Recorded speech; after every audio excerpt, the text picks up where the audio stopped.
Des polluants éternels ont été découverts en quantité importante dans l'eau en Haute-Savoie. Précisément dans la ville de Rumilly et ses environs, c'est là que les membres d'une association ont réalisé des prélèvements. Alors pourquoi ces analyses et quelles sont les conclusions? Prends un café, je t'explique.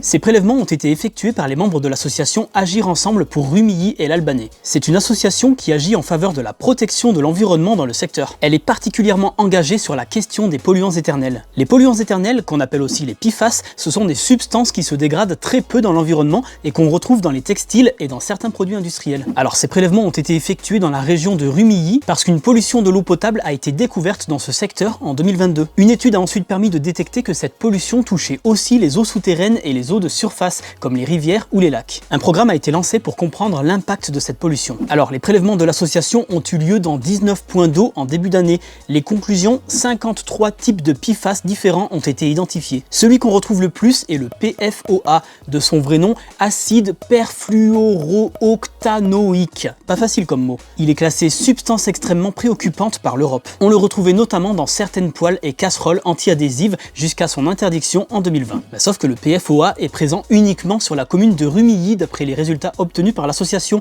pas dans les points d'eau qui se trouvent autour. Ce qui fait dire à l'association que la pollution est créée ou a été créée à Rumilly. Elle avance d'ailleurs une hypothèse, il pourrait s'agir d'une pollution ancienne, partie d'un secteur qui a longtemps abrité un site de stockage et une déchetterie. Pourtant, certains secteurs qui ne sont pas connectés avec cet endroit sont aussi pollués, mais dans ce cas, les militants supposent que le vent a pu contribuer à leur contamination. Et maintenant, que va-t-il se passer ?